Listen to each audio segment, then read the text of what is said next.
that the traditional American lifestyle is not healthy for the planet. How do you really know that? How do you really know that? Well, I don't absolutely know it. However, I do understand the principles of combustion and exhaust gas affecting the atmosphere. I know that certain, farm raised meats are not so terrific for the body But based on. it's all an illusion, isn't it? Is it even really real on the level of wanting your meat suit to be embodied with God? You see, dear one, the point we're trying to make is this. And bear with us and be patient. Mhm. Allow your heart mind to open and be as expanded as possible. From the point of view of all is one, which is where you want to be if your God self is just fully embodying your meat suit. You're judgment free. You're limitless. You're an avatar. You're flying not with a parachute, but with your own wings. You have to recognize that what you place judgment upon, you make real in your mind. And then you have competing thoughts in your mind. And you're blocking yourself from fully embodying God. Mm. Mm.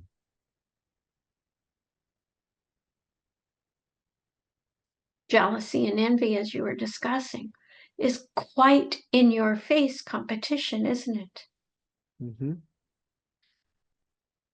And on a very, very non physical level, you're competing with your own mind when you place judgments against something that another soul has agreed to experience. Because you don't know, maybe farm raised meat is good for them. Maybe driving a large car is good for them. You don't really know what's good for the earth. Only the earth knows what's good for her. She takes care of herself. Did you know that? Mm. She's a consciousness. Mm. She doesn't need humans to care for her. She needs humans to care for themselves. The best thing you can do for yourself, dear one, is to remove judgments from your life Mm. and to reduce competition in your life. Mm. Can you see what we're discussing with you in your glorious inner visionary? I do. The spiritual perspective, there's no arguing. Of course, it's true. And in a 3D human body, there are many things that one is better off discerning favorable versus not favorable. This is Uh, true.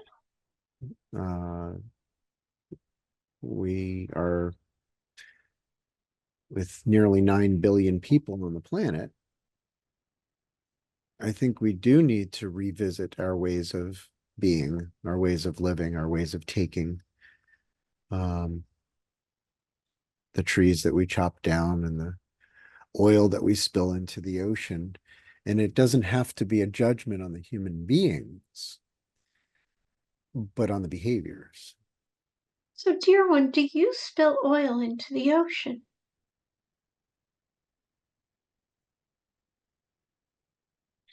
I've made Do thousands, you? thousands and thousands of jumps, burning fuel to get to altitude so that I can jump out of that stinky airplane. And Are I you do, ready to stop? I definitely have been ready to slow down.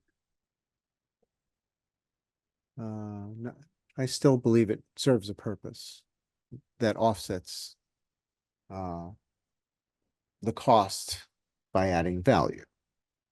So, do you see how you're competing with yourself in your own mind about what's right and what's right?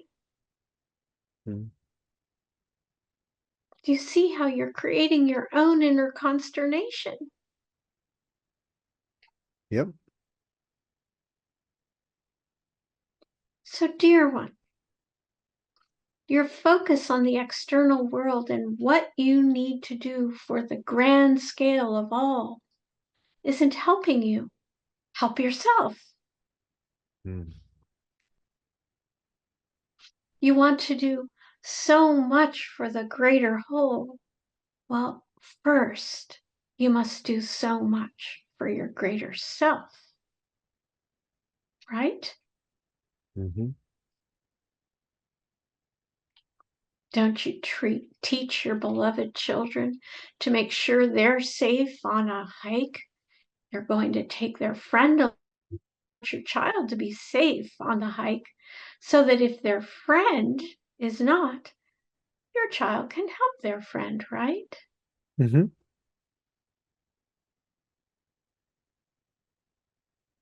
We want you to do the same for yourself. Hmm. Hmm.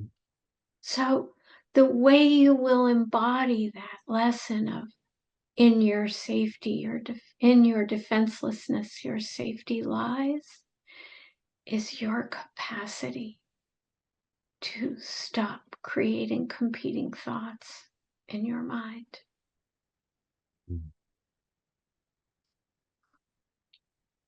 Mm. You're harming yourself with those thoughts.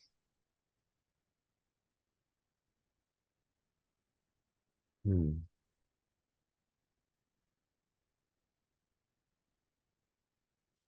What comes to your mind when we say all this? Please share.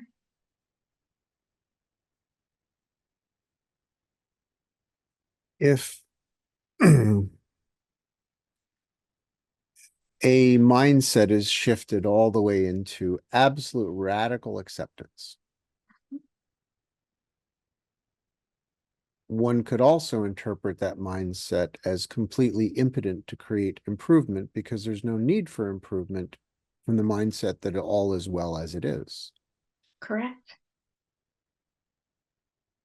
And yet, I look upon this world in this time frame, moving into an election, wars going on, and all these things, as a human being, observing how much illusion has been created by the church, how much illusion of fear has been created by the government as well. People are of a low vibration.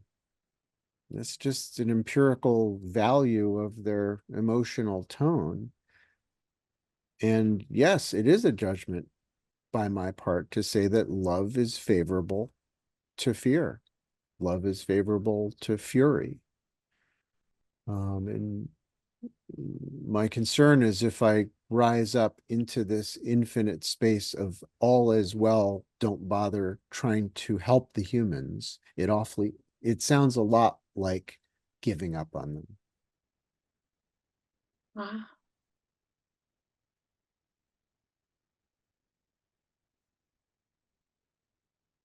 So then your real question is, how do I use my due diligence to create a world in which I want to live? Mm-hmm. Well, aren't you doing that on your land and with your children? Yes, by leading by example. Right. Absolutely. I don't help anyone by lowering my own vibration, um, by focusing my attention on all of the things that I don't prefer. I'm just going to make them grow within me. I get that. I do understand that. Um, So, dear one, as you shift your point of view, be careful that you do not embody the savior archetype. mhm, mhm, For there's no one that's going to save your planet. Each person needs to change their mind and save themselves. Your planet will take care of herself.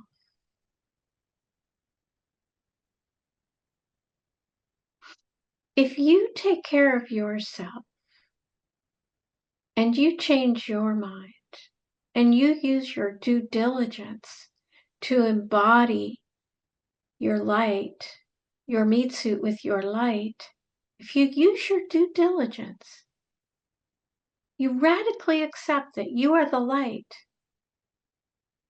and your purpose is to be the light. And to be the light, you radically help others to be the light. You don't really have to worry about the world at large. You only have to be with the person you're with in the moment. mhm, Because you see, worrying about your world, worrying about your 9 billion people is actually reducing your vibration because you're falling into a trap of mhm, trying to save the world and the 9 billion people. mhm, When each of the 9 billion people on your planet at this time have all agreed to be on your planet at this time for a reason, mhm. to play a role and to have an experience they agreed to have. Who are you to take that from them? Oh, I have no desire to take it from them, only to soften the suffering. Why? Why? Why do you want to soften the suffering of others? Because It's I the suffering they decided to have. because I love them. But love doesn't mean people don't suffer. Mm. You see, dear one, there are 4 kinds of love. Have we shared this with you before? I don't believe so. There are. There is conditional love, Hmm. unconditional love, Hmm. reciprocal love, Hmm. and the kind of love that you're trying to keep people from experiencing. We really want to share it with you. It's the kind of love that is an effect of reaping what you sow. So Hmm. if a being is reaping the seeds of poverty and they sow the seeds of poverty, it's an act of love to let them continue to reap those seeds. Why? Because they'll learn about poverty, and the next time they have seeds to sow, they'll say, "Well, I I did that. I don't want poverty anymore. I want something better. I want abundance." I understand that. And Good. it is loving as a father to let my kids learn some of the hard lessons so that they can avoid that stuff in the future and see it coming, as I say. You see that you're Yes. about to be hurting in some way, and so you change course earlier because of past experience. I get that. Um, However, if my skydiving students would like to experience jumping out of an airplane without a parachute, um, I wouldn't call it a self-inflated, self-importance, overinflated, to feel like love in this moment is to stop them from learning a lesson that would end the journey. And Well, that's well, up to you. well, it would end this earthly journey, of course. It it's up to them to follow their path, and it's up to me to see how I fit in with those paths and what role I play. The role that I wish to play is to try to teach the consequences, the natural consequences of something, a mistake they can't take back, right? I mean, a human being, if you lose your leg from a skydiving accident, you're not getting your leg back. And that happens a lot. And I see that happening in so many different ways in this world. And I just want to help people see the vision of their consequences that are not here yet so they can change course. You do that so well. Yeah. You're our master at that, dear one. But that's not embodying the savior archetype. That's embodying the teacher archetype. That's love. Mm-hmm. But you see, dear one, when you're so worried about the 9 billion people on your planet and the planet itself, you're moving away from teacher and starting to embody the savior archetype. And we want to let you know that embodying the savior archetype does not help you use your due diligence to make your physical meat suit more full of God love light. It actually dims your God love light. There's a drastic difference between being a savior and being a teacher. Mm-hmm. Your soul, not your persona, not your personality, your soul is guiding you to be a teacher, to be a spiritual mentor. Mm-hmm. You're doing it beautifully. You're right on track. If you want to keep invigorating your body with God light, if God inhabited your body, which it does, it's your light, to Yes. invigorate that light, stay in alignment with the teacher archetype Mm. and notice when you're moving toward the savior type. Because when you move into the savior archetype, you're moving into a judging mind Mm. and you're moving into competing thoughts in your mind. Mm. And you're creating confusion and confliction for yourself. Yeah. And you know this. Yeah. You know this. So if you want to embody your star seed self,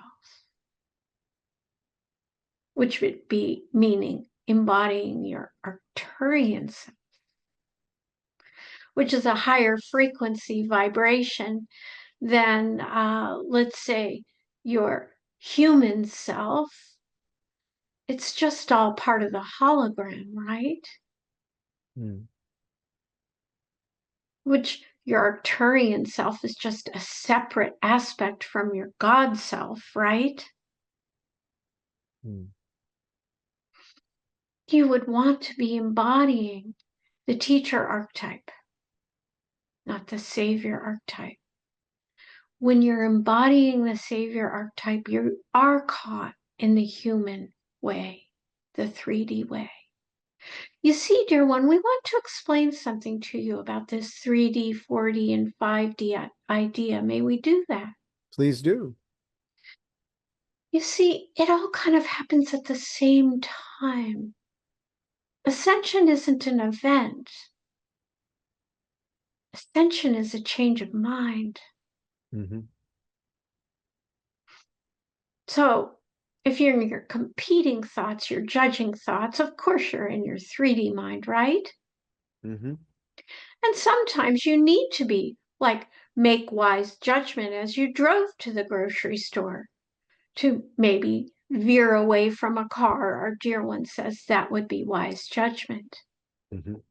Discernment would be which apple looks better, that one or this one. Mm-hmm. Which one smells more like what I'd like to eat? This is more discernment, isn't it?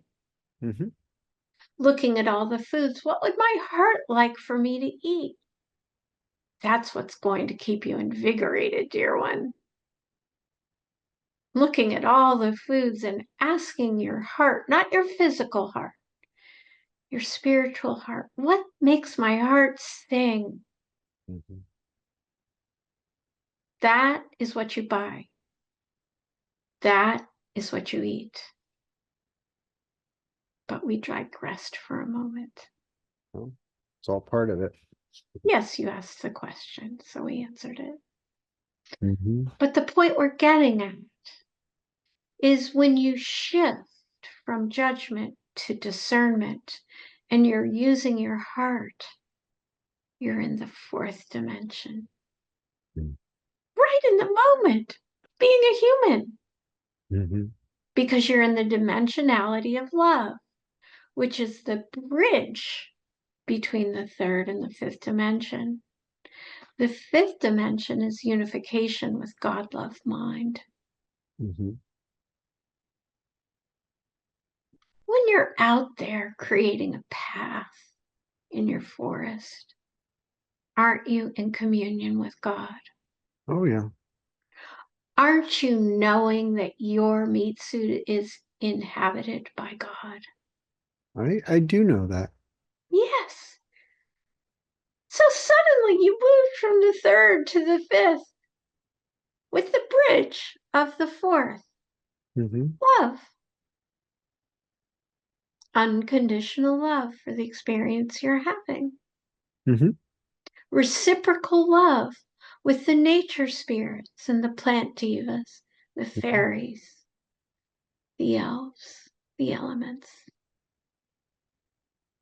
They're all sending you a vibration.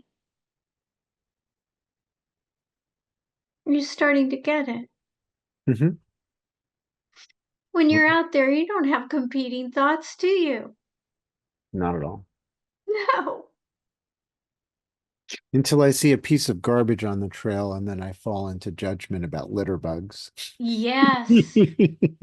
Just pick Full the garbage full up and truth. throw it away and suspend the judgment, dear one. You're harming yourself and lowering your frequency in that third dimension. Mhm. The earth will eventually take care of the trash. Mhm. But it feels so good to be part of the solution. Yes, you get trapped by that savior. It can be. It can be that. But what if there's a perspective that's not the savior, but simply uh, a congruence of action and belief in what is preferred? You wouldn't have any judgment if you picked up the paper, if you could do that. Mm-hmm. And you wouldn't be out to save your planet or change the 9 billion people. Mm. You'd just be in radical acceptance, wouldn't you? But you'd be duly, diligently picking up the paper. Mm-hmm.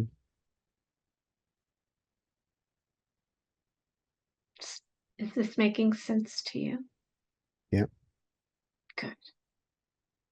It's like the fourth dimension is the conduit with which the 3D mind of the ego self communicates and cooperates with the 5D mind that's merged with source. That's said, dear one. Mm.